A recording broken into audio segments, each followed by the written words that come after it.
Hello student, welcome back to my channel বং বালানেটে তোমাদের ক্লাস 10 এবিটিএ টেস্ট পেপারে লাইফ সায়েন্স সমাধান সিরিজ চলছে। আজকে তার আরও একটা নতুন ভিডিও নিয়ে এসেছি। আজকে দেখো পেজ নাম্বার 175। এই পেজটাতে যত এমসিকিউ এসএকিউ প্রশ্ন রয়েছে তোমাদের সাথে আলোচনা করব। তোমাদের সাথে শুধু উত্তরগুলো আলোচনা করব না, তার সাথে সাথে ছোটো ছোটো অনেক কিছু জিনিস বলবো যেগুলো তোমাদের জন্য খুব হেল্পফুল হবে। সেজন্য তোমাদেরকে বলবো স্কিপ না করে পুরো ভিডিওটা দেখো। আর তোমরা যে প্রশ্নের উত্তরগুলো পারবে আমার উত্তর বলার আগে অবশ্যই পারলে আমাকে কমেন্টে জানাবে, আর আমি যেগুলো তোমাদেরকে কমেন্টে জানাতে বলবো যে উত্তরগুলো সেগুলোও জানাবে। তো চলো দেরি না করে ক্লাসটা স্টার্ট করে দিই। আশা করি ভিডিওগুলো তোমাদের জন্য হেল্পফুল হবে। তো সেই জন্য তোমাদেরকে বলবো তোমরা পুরো এই সিরিজটা দেখো, এবং যদি এর আগের ভিডিওগুলো দেখতে চাও তোমাদের জন্য মাধ্যমিক বায়োলজি 2025 বলে প্লেলিস্ট করা রয়েছে, ওখান থেকে দেখতে পারো। বা এই ভিডিও ডেসক্রিপশান বক্সেও আমি সমস্ত পেজ নাম্বার দিয়ে ভিডিও ডেসক্রিপশান বক্সে লিঙ্ক দিয়ে রাখবো, তোমরা ওখান থেকে দেখে নিতে পারো। তো চলো দেখে নিই কী কী প্রশ্ন রয়েছে। দেখো তাহলে প্রথম প্রশ্ন রয়েছে, উদ্দীপকের তীব্রতা দ্বারা নিয়ন্ত্রিত চলনটি হলো ট্রপিক চলন, ট্যাকটিক চলন, ন্যাস্টিক চলন, প্রকরণ চলন। দেখো এর মধ্যে যেটা সঠিক উত্তর হয়ে যাবে অপশান সি, ন্যাস্টিক চলন। ন্যাস্টিক চলন এক প্রকার চলন যেখানে কি হয়, উদ্দীপকের তীব্রতা দ্বারা নিয়ন্ত্রিত হয় চলনটা। আর ট্রপিক চলন উদ্দীপকের গতিপথ দ্বারা নিয়ন্ত্রিত হয়। এই ধরনের প্রশ্নগুলো প্রচুর ইম্পর্টেন্ট, বারে বারে পরীক্ষায় আসে, তোমরা ভালো করে দেখে রাখো। ট্রপিক চলন তাহলে কি বললাম, উদ্দীপকের গতিপথ দ্বারা নিয়ন্ত্রিত হয়। আর ন্যাস্টিক চলন উদ্দীপকের তীব্রতা দ্বারা নিয়ন্ত্রিত হয়। ট্যাকটিক চলন উদ্দীপকের তীব্রতা আর গতিপথ উভয় দ্বারাই নিয়ন্ত্রিত হয়, কিন্তু ট্যাকটিক চলন একটা সামগ্রিক চলন যেখানে উদ্ভিদ অঙ্গের স্থান পরিবর্তন হয়। আর প্রকরণ চলন রসস্ফীতিজনিত চলন। তো এগুলো সমস্ত চলন। এর পরে রয়েছে দেখো, যে হরমোনটির গঠনে আয়োডিন প্রয়োজন হয় সেটি লেখো। এখানে যেটা সঠিক অপশান হয়ে যাবে অপশান সি এরটা, থাইরক্সিন হরমোন। এই হরমোনটার জন্য আয়োডিন প্রয়োজন হয়। তো থাইরক্সিন হরমোনের অভাবজনিত যে লক্ষণটা হয় বা রোগ হয়, ওই রোগটার নাম আমাকে তোমরা কমেন্টে জানাবে। থাইরক্সিন হরমোন কোন গ্রন্থি থেকে ক্ষরিত হয়? থাইরয়েড গ্রন্থি থেকে ক্ষরিত হয়। এরপরে ইনসুলিন রয়েছে, ইনসুলিন অগ্নাশয় গ্রন্থি থেকে ক্ষরিত হয়। অ্যাড্রিনালিন অ্যাড্রিনাল গ্রন্থি থেকে ক্ষরিত হয়। আর ইস্ট্রোজেন ক্ষরিত হয় ডিম্বাশয় থেকে।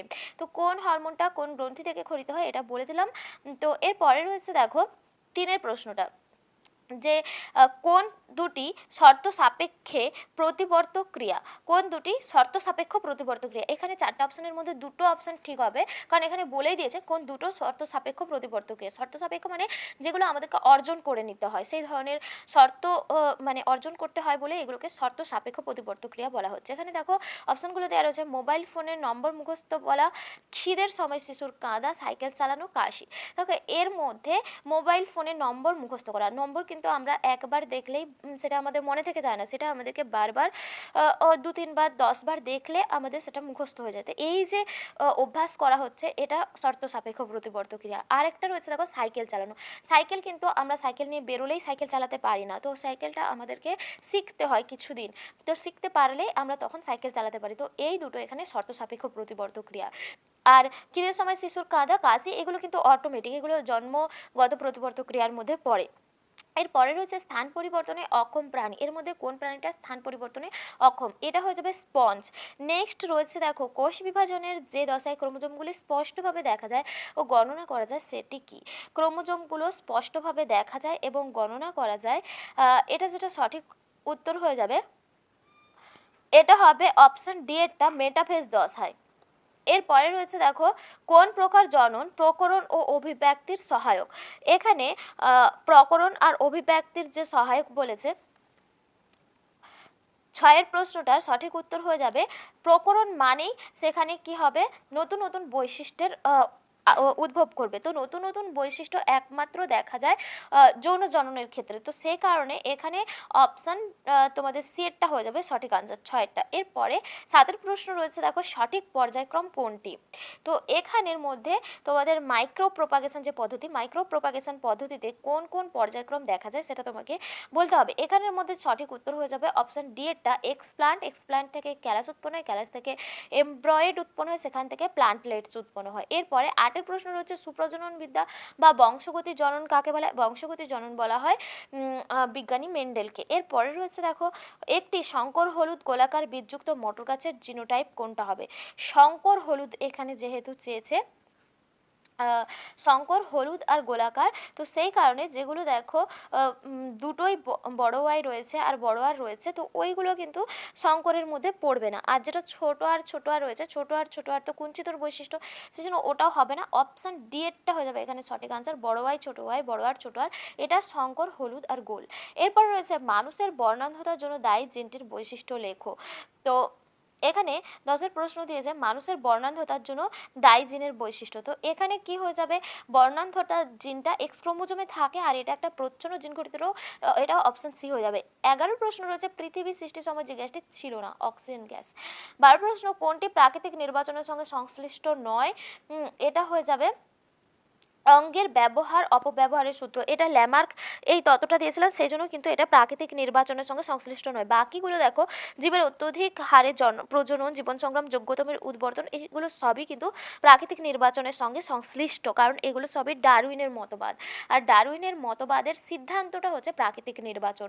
সেই কারণে এই সমস্ত যে তত্ত্বগুলো, জীবের অত্যাধিক হারে প্রজনন, জীবন সংগ্রাম, যোগ্যতমের উদ্বর্তন, এগুলো সমস্ত প্রাকৃতিক নির্বাচনের সঙ্গে সংশ্লিষ্ট। এরপরে রয়েছে 13 প্রশ্ন, দেখো ক্যাকটাসের কাণ্ডকে কি বলা হয়। ক্যাকটাসের কাণ্ডকে, এখানে 13 প্রশ্নের সঠিক উত্তর হয়ে যাবে অপশন সি, পর্ণকাণ্ড বলা হয়।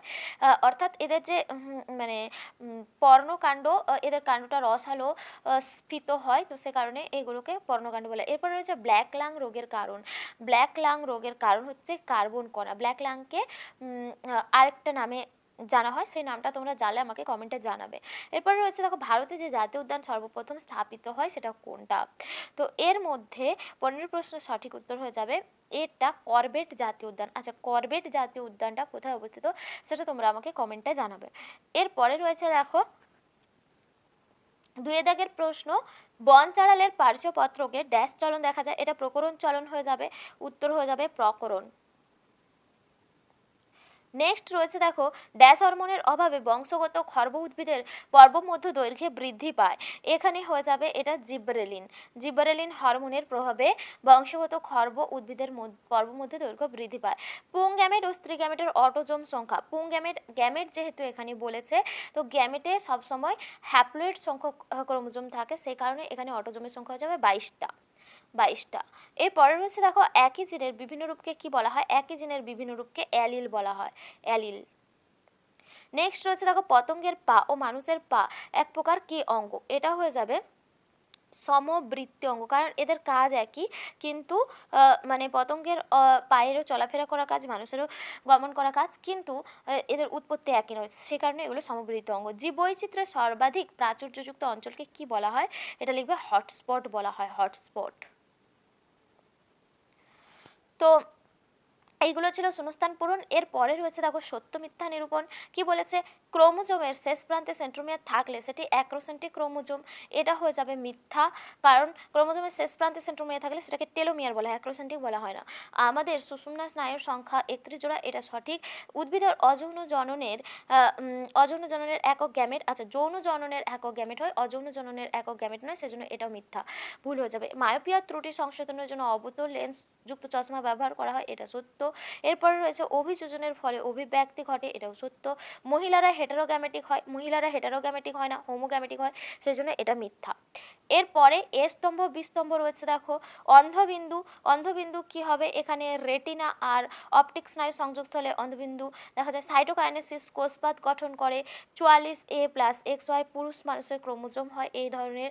বাদুড় ও পাখির ডানা কি হয়ে যাবে, সমস্ত অঙ্গ। আর্সেনিক, এটা হচ্ছে গিয়ে ভূগর্ভস্থ জল দূষণ ঘটায়। গর্ভমুণ্ডে স্থানান্তরকরণ হয়ে যাবে পরাগরেণু। তো এইগুলো হচ্ছে স্তম্ভ বিস্তম্ভ ছিল। এরপরে তোমাদের 6টা প্রশ্ন রয়েছে দেখো, বিষ সদৃশ শব্দ বেছে লিখতে বলেছে। TSH, GTH, ACTH, CSF.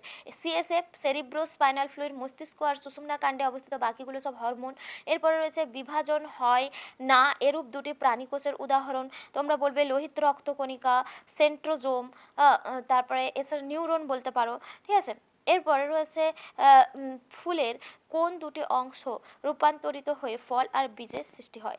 ফুলের যে ডিম্বাশয় থাকে সেটা ফলে পরিণত হয় আর ডিম্বক বীজে পরিণত হয়। এরপরে রয়েছে বাহ্যিক বৈশিষ্ট্য যদি ফেনোটাইপ হয় ড্যাশ জিনোটাইপ, জিনোটাইপ কী হবে, জিনগত বৈশিষ্ট্য হবে, জিনগত বৈশিষ্ট্য জিনোটাইপ। এরপরে রয়েছে বাষ্পমোচন রোধের জন্য ফণিমঞ্চের একটি অভিযোজনগত বৈশিষ্ট্য, এদের বাষ্পমোচন রোধ করার জন্য এদের পাতাটা কাঁটায় রূপান্তরিত হয়। এরপরে রয়েছে নিচের ৩টি বিষয়ের মধ্যে একটি বিষয়ের মধ্যে ৩টি বিষয় অন্তর্গত, সেটা খুঁজে বের করতে বলেছে। এটা ইনসিটু সংরক্ষণ হয়ে যাবে। ইনসিটু সংরক্ষণের মধ্যেই অভয়ারণ্য, জাতীয় উদ্যান, বায়োস্ফিয়ার রিজার্ভ এগুলো আছে। একই প্রজাতি থেকে উৎপন্ন দুটি বিপরীতধর্মী হরমোন, একই জায়গা থেকে উৎপন্ন দুটি বিপরীতধর্মী হরমোনের নাম লেখো। এটা হয়ে যাবে ইনসুলিন আর গ্লুকাগন। ইনসুলিন আর গ্লুকাগন একে অপরের বিপরীত কাজ করে। ইনসুলিন রক্তে শর্করার মাত্রা কমায়, গ্লুকাগন রক্তে শর্করার মাত্রা বৃদ্ধি করে, আর এরা একই জায়গা থেকে অগ্ন্যাশয় গ্রন্থি থেকে উৎপত্তি হয়। তো এরপরে রয়েছে দেখো একটি ডিনাইট্রিফাইং ব্যাকটেরিয়ার নাম। ডিনাইট্রিফাইং ব্যাকটেরিয়া যে কোনো বলতে পারো, সিউডোমোনাস, থিওব্যাসিলাস, এগুলো হয়ে যাবে। তো এ ছিল তোমাদের টোটাল এমসিকিউ প্রশ্ন, যেগুলো এমসিকিউ আর এসিকিউ যে প্রশ্নগুলো তোমাদের সাথে আলোচনা করে দিলাম। আশা করি ভিডিওটা তোমাদের জন্য হেল্পফুল হয়েছে। কোনো উত্তরে কনফিউশন থাকলে সেটা আমাকে জানাতে পারো, কোনো টপিকের ওপর বিশেষ ভিডিও চাইলে সেটাও আমাকে কমেন্টে জানাতে পারো। আজকে এখানেই শেষ করছি, আবার দেখা হবে পরবর্তী একটা ভিডিওতে। ততক্ষণ সবাই খুব ভালোভাবে প্রস্তুতি নাও, এই সময়টা একদমই সময় নষ্ট করো না, প্রতিনিয়ত পড়াশুনো করো, একটু বেশি পড়াশুনো করো, তাহলেই তোমরা দেখবে মাধ্যমিকে অবশ্যই ইজিলি ভালো রেজাল্ট করতে পারবে। তো আজকে টাটা।